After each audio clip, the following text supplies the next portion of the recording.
Hello. Hello. That's right. It is YouTube time, this time all the time. If you like poetry, if you like literature, if you like cultural history, then you've come to the right place. We make podcasts about all of those things. So be sure to like and share this video. And of course, most importantly, subscribe to the channel so you never miss an upload. Since we mostly make podcasts, you can also find our shows on all the major podcast platforms. So if you found this video, but YouTube isn't your speed for regular podcast listening, head over to Apple Podcasts, Stitcher, SoundCloud, Spotify, wherever you get your podcasts, and subscribe there. All right. Hope you enjoy the episode.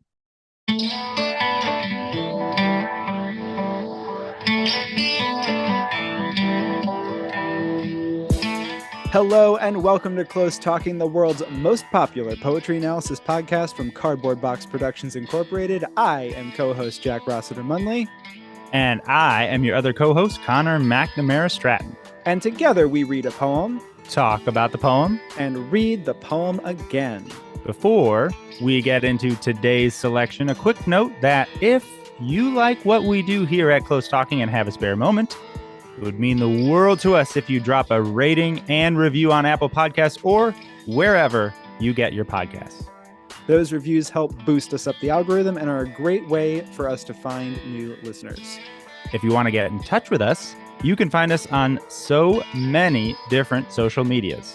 On Twitter, the show is at Close Talking. I am at Jack Rossiter Munn, and Connor is at Connor M. Stratton.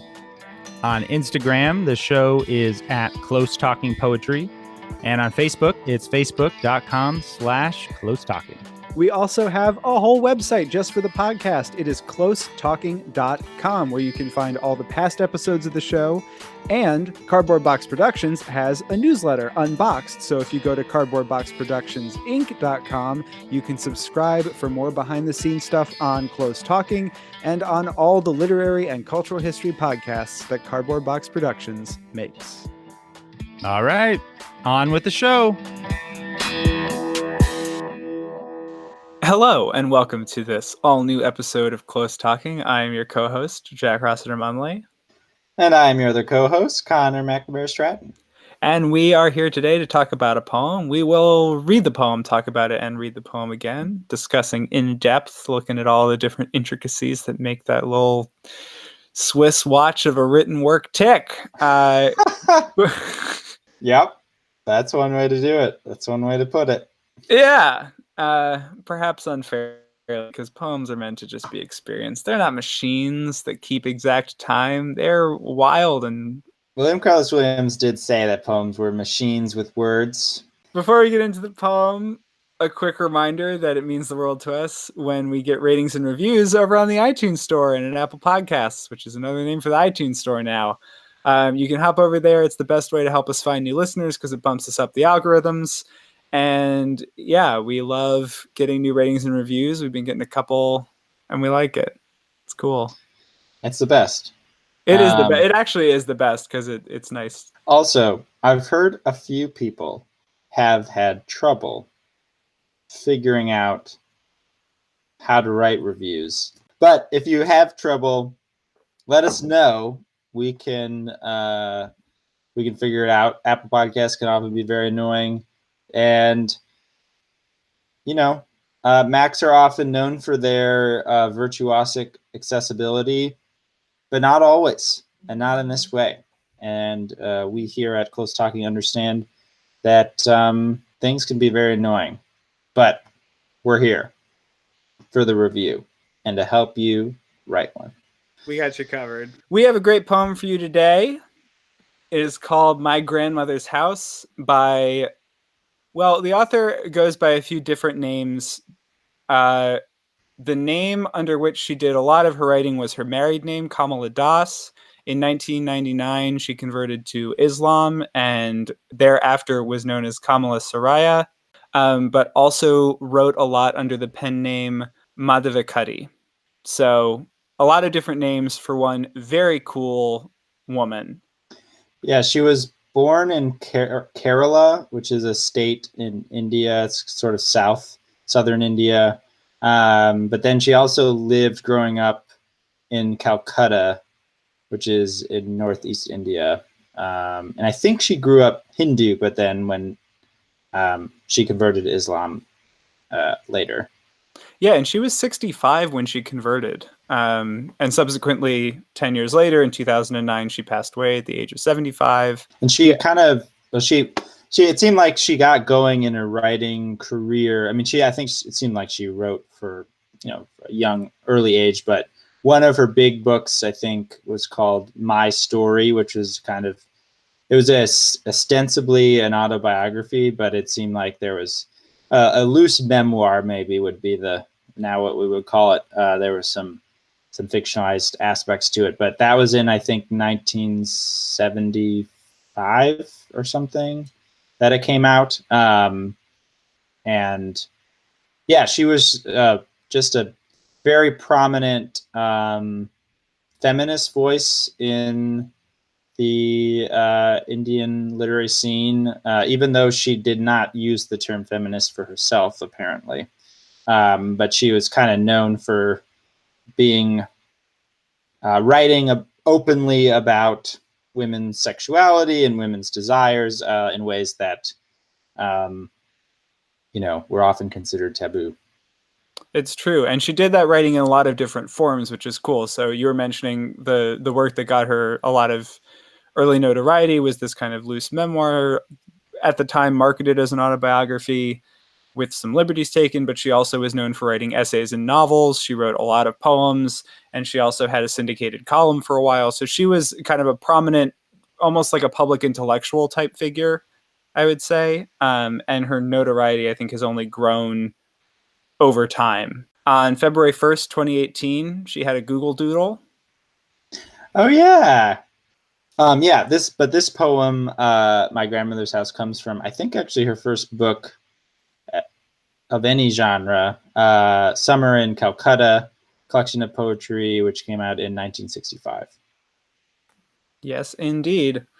And she, independent of this poem, has talked about her relationship with her grandmother, and her grandmother's house was also kind of like a center for the family, and I think her great-grandmother also lived there, and so it was this space that was really meaningful for her. And she's talked also we'll post a link to this, but there's a reading she did and a clip of it is on YouTube, in which she talks about how her grandmother was her favorite human being. And so it was a very meaningful relationship. And this poem, in addition to being about the house, gets into that a little bit. So without further ado, My Grandmother's House by Kamala Surayya. There is a house now far away where once I received love. That woman died. The house withdrew into silence. Snakes moved among books. I was then too young to read, and my blood turned cold like the moon. How often I think of going there, to peer through the blind eyes of windows, or just listen to the frozen air, or, in wild despair, pick an armful of darkness, to bring it here, to lie behind my bedroom door, like a brooding dog. You cannot believe, darling, can you, that I lived in such a house, and was proud and loved. I who have lost my way, and beg now at strangers' doors to receive love, at least in small change. Ooh. Yeah. This poem is intense. It is very intense. I think a little deceptively intense. Yeah, because it's not like it hits you over the head with any big gruesome images or any real violence of any sort. Yeah, I think that's really right. It kind of just, it's one that I found myself like reading and then thinking about later after reading it, and it kind of sticks. There's something peculiar about the structure of the poem that like is kind of haunting in a way, perhaps. But yeah, we often do a little summary of the poem, a little play-by-play. But in this poem, My Grandmother's House, the speaker is talking about the house where grandmother lived and is kind of like explaining the history the woman died, and then sort of when the grandmother died, things sort of went south, went sour, got dark. And then the speaker's kind of thinking about how often I think of going there, just sort of imagining returning to the home. And this home was very important. It's where she received love. And then at the end, the speaker sort of addresses a you that had not before appeared in the poem, and is like, I bet you can't believe that once I had love and was proud, and that because now basically I'm a beggar and I go to strangers' houses and I ask for love. And then she says, at least in small change. So it's like getting, coins as a proxy for love or something. That's kind of at least most of the plot that I sort of read into it. Agreed. And the overhang of all of it is this sense of memory and remembrance that is not in, it's not really in the narrative, but as another aspect of sort of the overlay of the poem, I feel like that is there at all times. You kind of feel that running through everything that's happening, is this sense of what was. Yeah. Yeah, I think that's a really good point. I'm curious. I'm curious what sort of drew you to the poem initially, like, because there's just so many different things that struck me when I was reading it, and I'm curious, like, what the initial or the immediate kind of like, oh, this is one I gotta look into. There were two things. One is the title and the idea of the use of the house in poems and songs. And I've become increasingly curious about that as, like, I guess you would say as a device, but it's like a combination of a device and a subject often when it is used. And I find that really interesting, and I'm curious about it because so many sort of capital T things that are deployed in poems or songs are like kind of known, discussed. So I think, it's not a comparison I'm trying to draw, but we talk about the capital B body, the body, which gets a lot of interrogation and conversation around it. But I think and I've been realizing as I was reading this poem, I started thinking about the idea of the capital H house and how that operates. Because often what we think about when we talk about something like that is the idea of like house versus home, not a house or the house as this discrete subject, but what makes a home, and why is a home different from a house, and what do you imbue the space with to make this house a home. But I am interested in the idea of the house and how that operates here. And I was thinking of a lot of different house and home related works, a couple of which we've discussed, which are, Abandoned Farmhouse by Ted Kooser, Homeless Heart by John Ashbery, which is home, not house, but the way that he discusses physical structure in that is kind of similar to what I am thinking about going on here. There's also Robert Louis Stevenson's My House, I Say, where he says it's his house, but then he talks about all these living things that also feel a sense of ownership over it. And then a couple of songs that came to mind. Loath to mention. Who might they be by, Jack? Hey, guess what? Not who you expect, except one of them is who you expect. There is Bruce Springsteen's My Father's House, which was, because it's him, the first thing that came to mind, but also because that song is about returning to a house that was meaningful. In his case, it's like bad, as opposed to in this one, where it's like a place of love and connection and healthy emotions. He introduced that at a concert one time, talking about how he had this habit of driving around his old neighborhood, and he did it over and over again a couple times a week for years. And he finally went to a therapist and was like, why am I doing this? And the therapist was like, something went wrong. You're trying to go back to fix it and you can't. And he was like, oh yeah, that is what I'm doing. Wow. Anyway, but then I also thought of the Jimi Hendrix song Red House, where the house and what's going on in it is this sort of stand-in for just like passion and love and lust.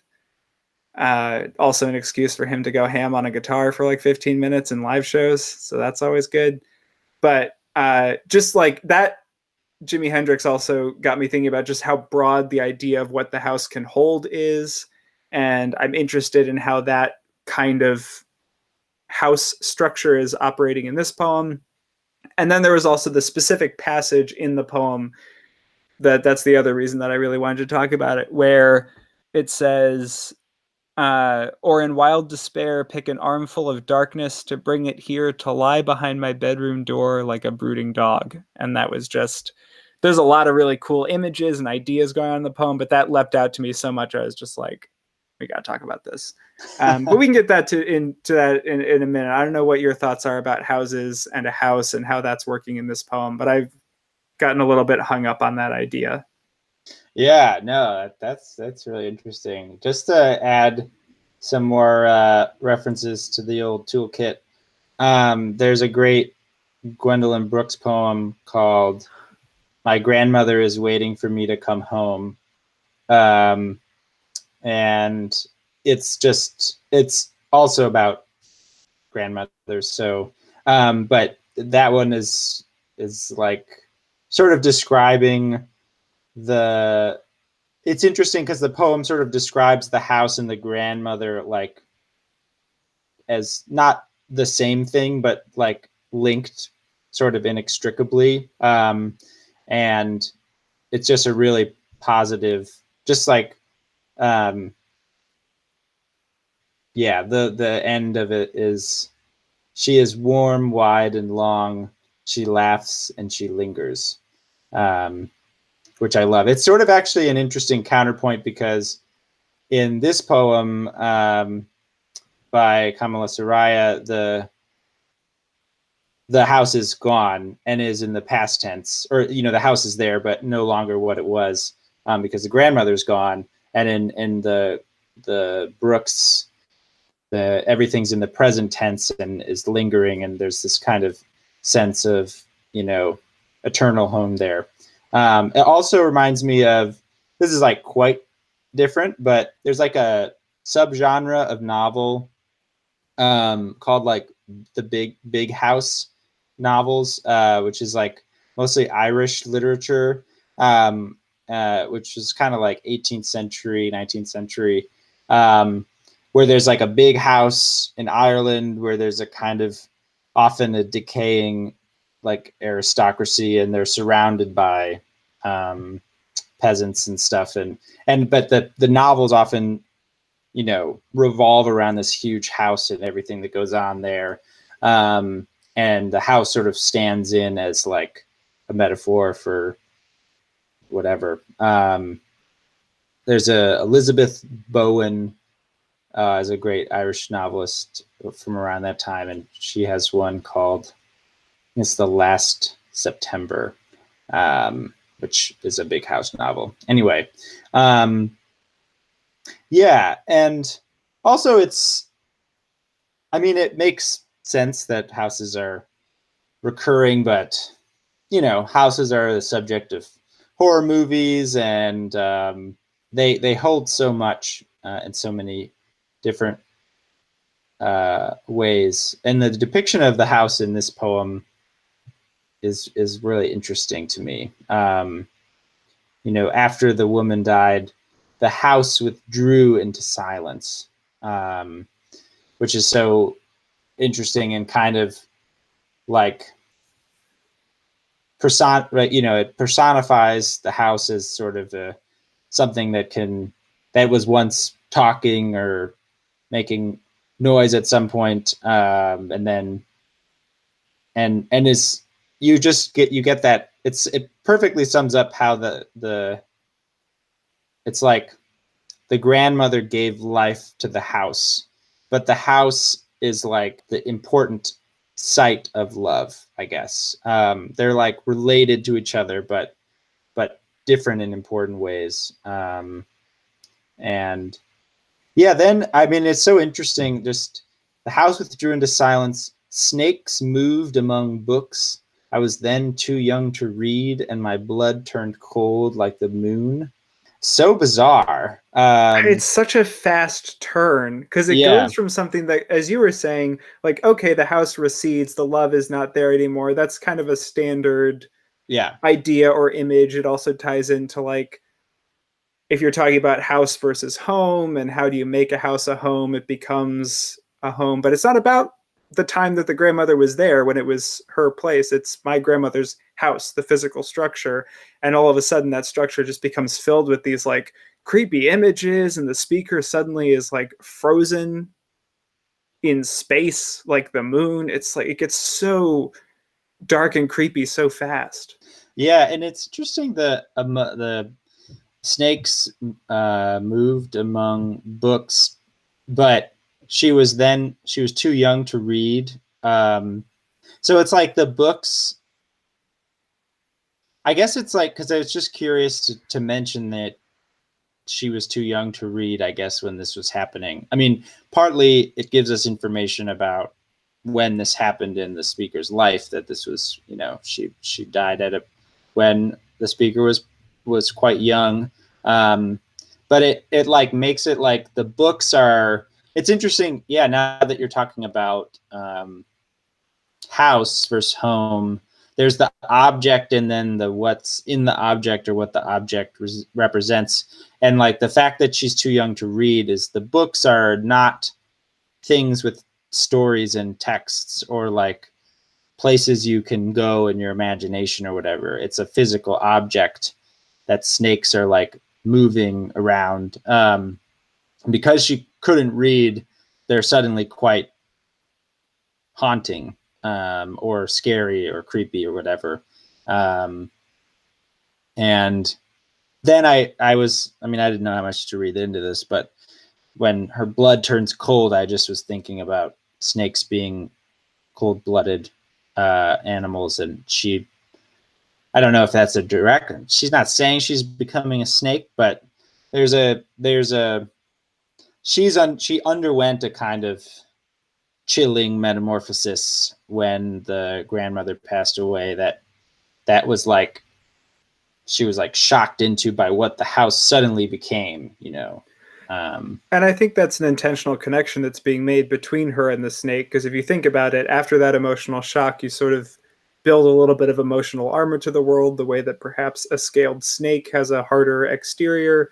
And also saying cold like the moon, cold-blooded animals, what it means to be cold-blooded is that your blood chills when it's cold outside and heats up in the sun. Their blood is responsive to that. And so if it's the moon is out and it's nighttime, that's when cold-blooded animals are less active because their blood literally cools. That's how it works.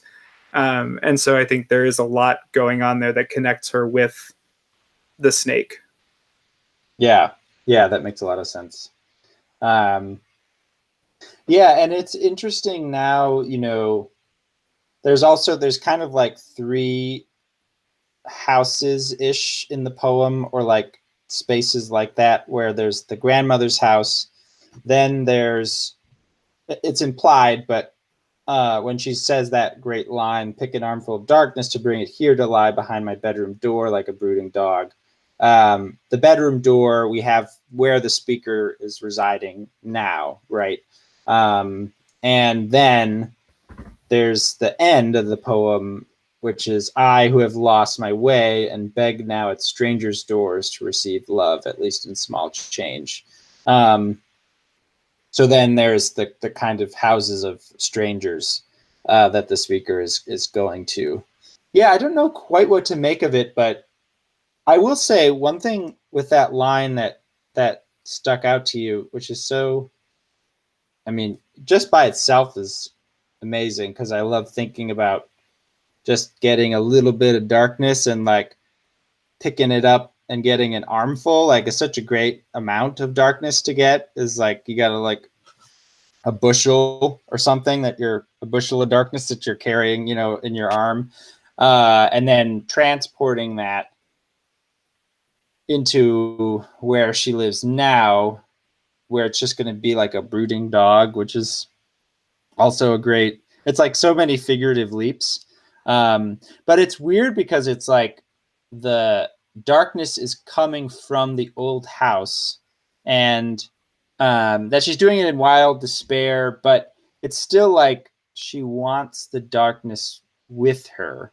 It seems like I guess it's confused. It's complicated because it seems like it's obviously such a negative, dark thing, right? It's darkness, it's brooding. She's in despair, yet it's something from the house. It's the only thing that she can get from the house and bring back to her, I guess, to where she lives now. But I wasn't sure what to make of that exactly. I was curious. Yeah, I was curious what you thought about that line. Yeah, I thought about it a lot, unsurprisingly, because it's part of what really jumped out at me. And it did jump out at me, as you were saying, because of those figurative leaps that it takes, where you start or in wild despair, and all of a sudden you're like, wait a minute, where'd this dog come from? What's going on? And it just moves so far in those couple of lines. I mean, the fact that it starts off with her thinking about wanting to go back to the house and kind of wanting to get back to this place that once was, that no longer exists and will never exist again, basically. And her desire is to even just look at it and listen to the now empty house. And the idea that she's so desperate to bring something of it back that even bringing some of that darkness into her space would be what she wants to do. But the fact that it ends like a brooding dog is just such a nice way of articulating what I think the emotional truth is there, which is that sure, you could bring even like the nebulous sense of what that house once was into your present space, but it would be more a reminder of the fact that that's gone now than that it was. And it is that sense of like, you're bringing the darkness, you're bringing the absence that was created in the aftermath more than you're bringing whatever was once there and cannot be reclaimed. And that's why it's a brooding dog, or why it's like a brooding dog, because it's not a comfort. It's not, a loving dog or a happy dog or any other kind of perfectly reasonable canine companion that you might have in your space, making you feel good on a day-to-day basis with their unconditional love. Oh, wow. It's a brooding dog that sits there and is kind of like, not a menacing force, but it is this,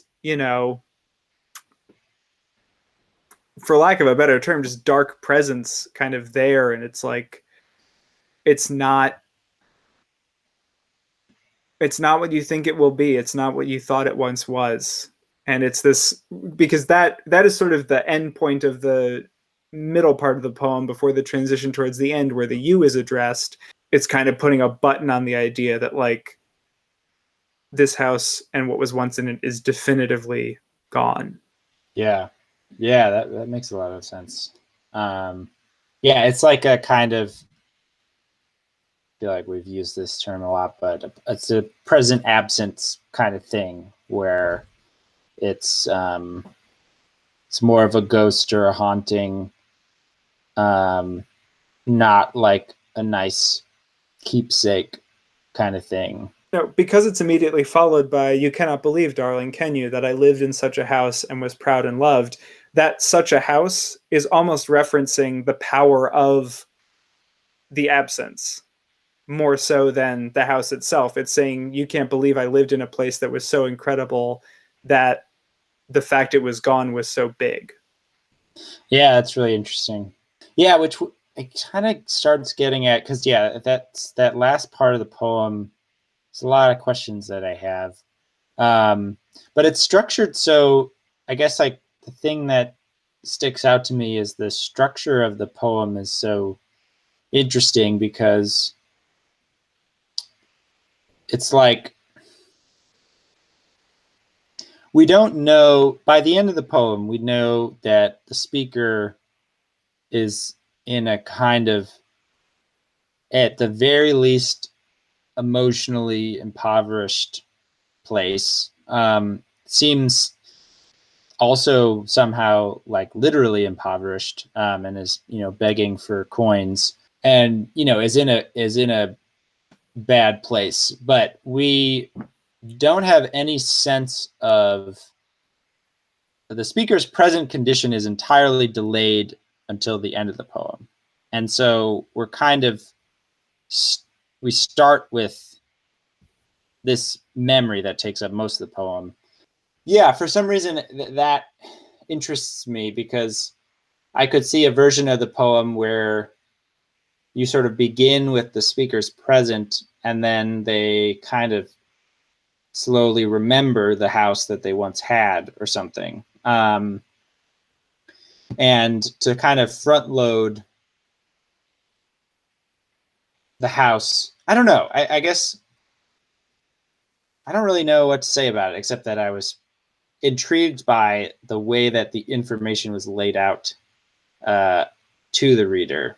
And then also, I think most glaringly, the fact that there's no you at all until, the last quarter of the poem, basically.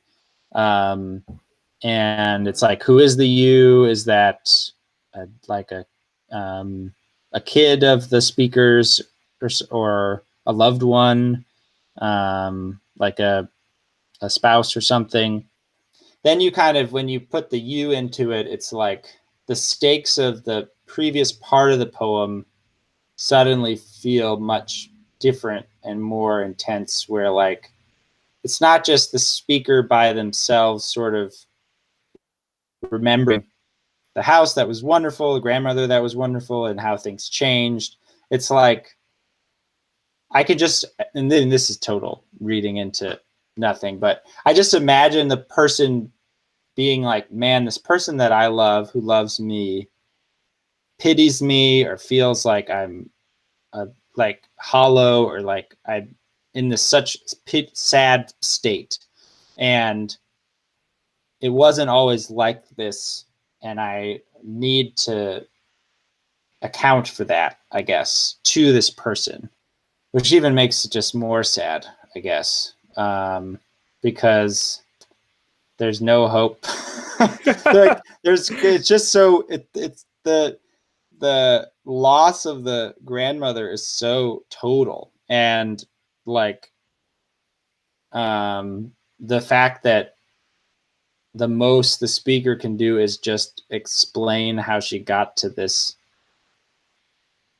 sort of horrible condition that she's in now. Again, it's like one of those things where I read it the first time, I was like, okay. Then the more I thought about it, I was like, oh, geez, this is like pretty brutal. Anyway, I was curious what you thought about the you, and what you thought about just the way the poem's order was. I don't know. Yeah, the lack of specificity in the you is interesting, and it does sort of invite you to read into it however you feel.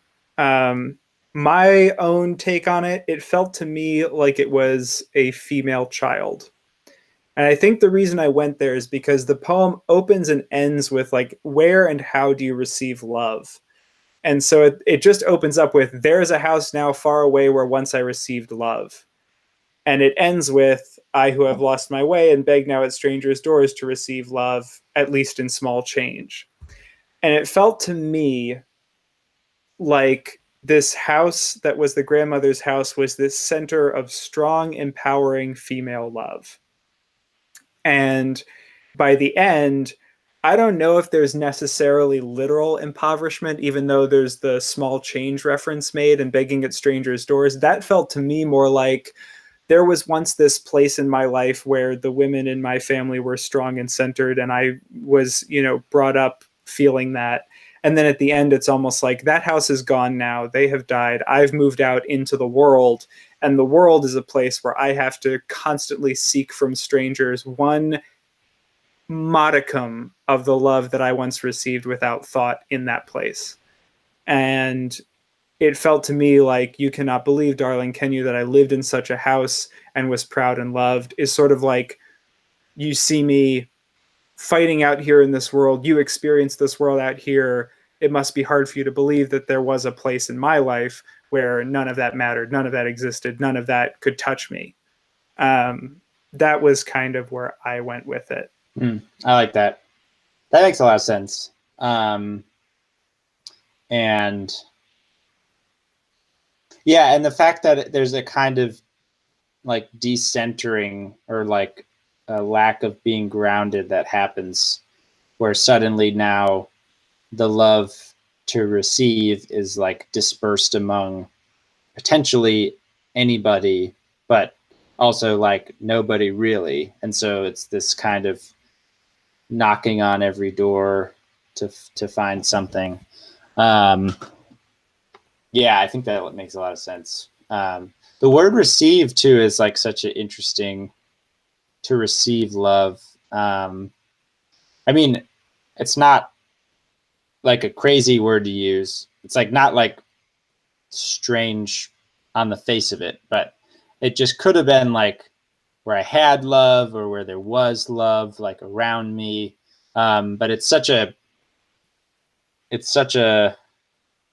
one person giving it to another person and that person getting it and receiving it. Yeah, that then they don't have. I mean, it's interesting, like not transactional, but love is not like a force that you're around. It's like a thing that can be given to you, I guess. And it's like in the absence of a person to do that, then there's no love, I guess. I don't know. Well, and there also has to be an active choice on the part of the other person. It doesn't just happen. Yeah. They have to give it for you to receive it. Because at the beginning, the poem could just as easily open, "There is a house now far away where once I was loved." Right. But it's not, "Where once I received love." These were people who, gave it to me. It was an action. They did things that showed me I was loved. Whereas now I have to go out and seek it and work to have it given to me. Whereas they were just doing it. Right. Right. And love is like a noun that Yes. is like a thing, and it's not a verb. I mean, she says it at one point and loved, proud and loved, but in those two instances of receiving love, it's not, there's an object of love that she does or doesn't have rather than love being something done to you kind of thing. Yeah, that's interesting. And those two come at the beginning and the end of the poem as well. I also, in reading through it, maybe this happened to you too, I got a little bit of Mad Men vibes, some echoes of Don Draper's famous Carousel pitch, where he talks about we travel round and round. Back home again.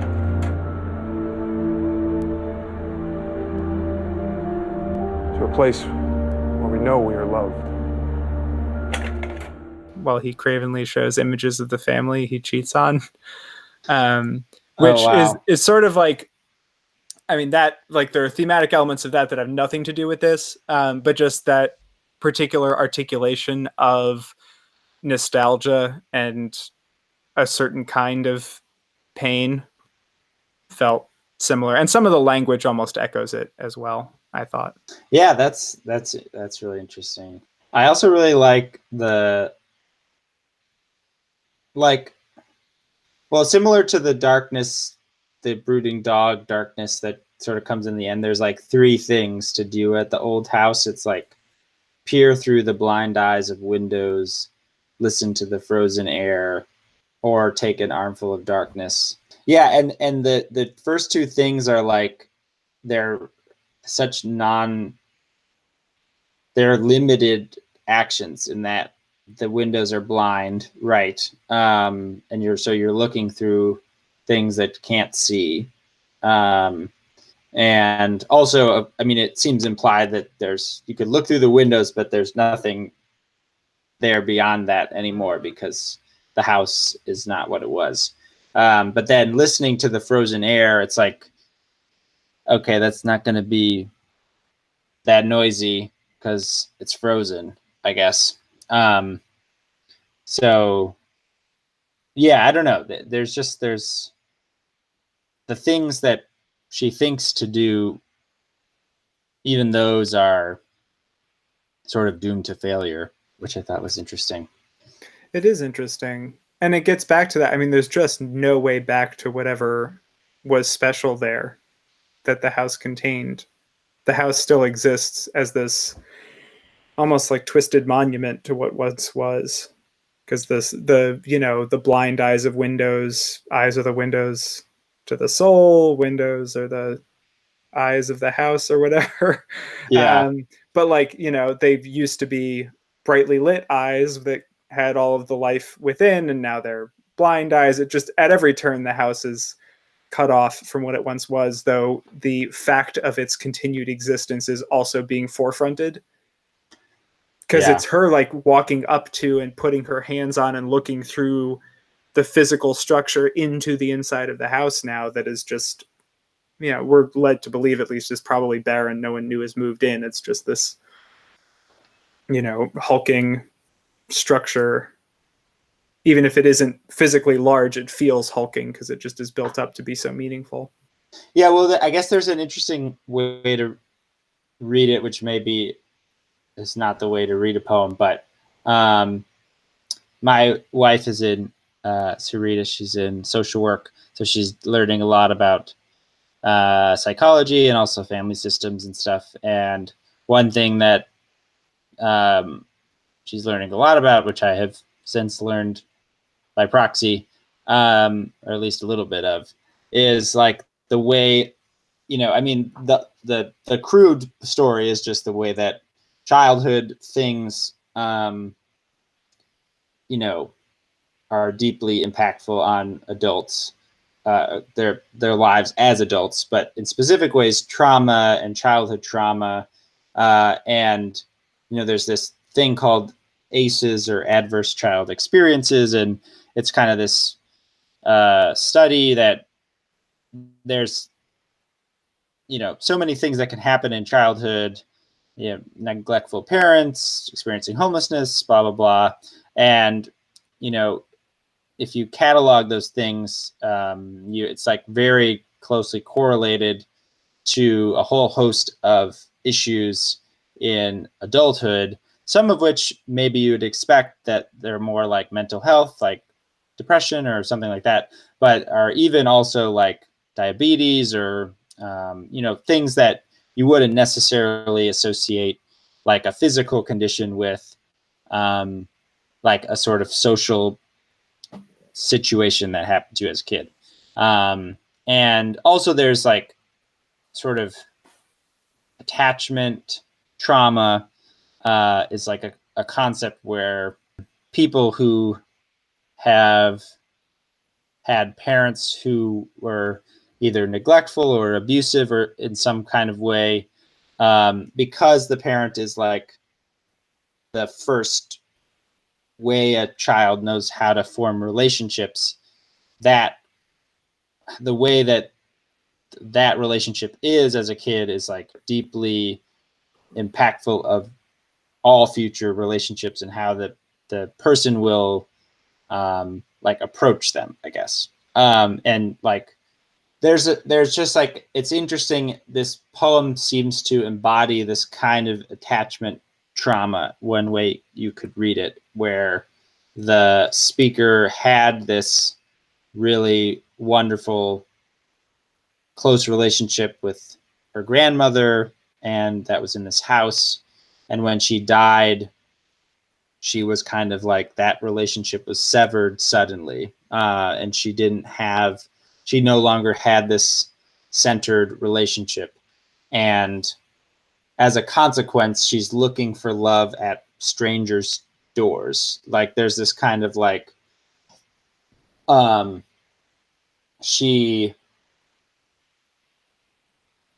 yeah, I don't know. It's like that moment, that experience has sort of like made her ways of finding connection, as an adult sort of deeply fraught, sort of, yeah. And one could, not that poems should be like psychologized, but I just thought that was an interesting lens, to think about it.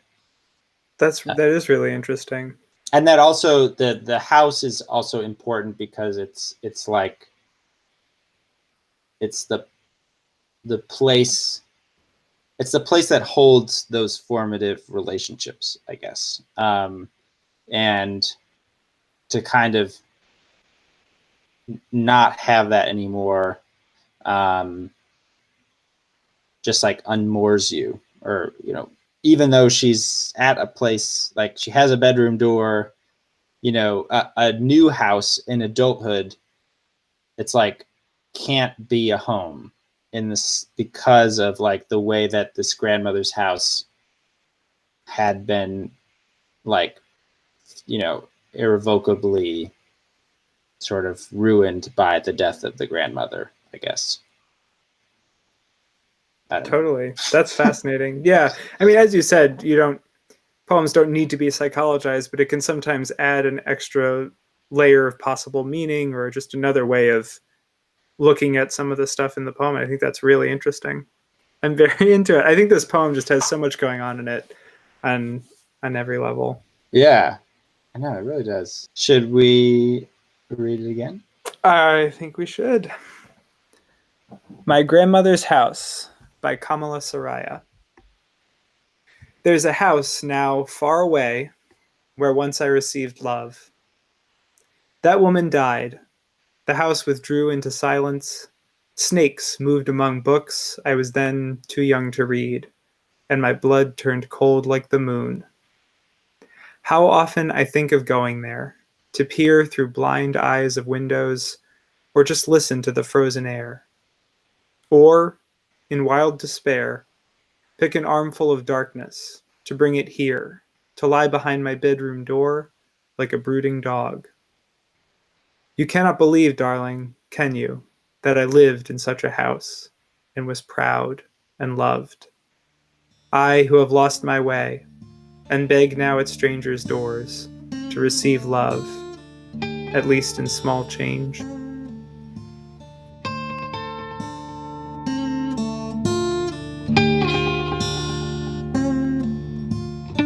Hey, thanks for listening. If you enjoyed this episode, head on over to Apple Podcasts and leave a review. Those reviews help us with the algorithm and are the best way for us to find new listeners. Do you have thoughts about this poem? Or is there a poem or poet you'd like us to cover on a future episode? We would love to hear from you, and there are tons of ways to get in touch. Yes, you can send us an email to closetalkingpoetry@gmail.com or find us on Twitter.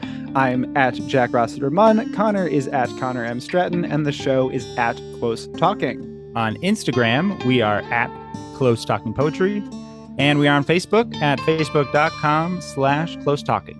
And speaking of all of those many and varied social media platforms, a very special thank you to our incredible social media manager, Corey Chena. Woo woo! Woo. Thank you all for listening, and we'll see you next time. See you next time. Come back again. Please come back just one more time. Door's always open. Okay, bye. See ya.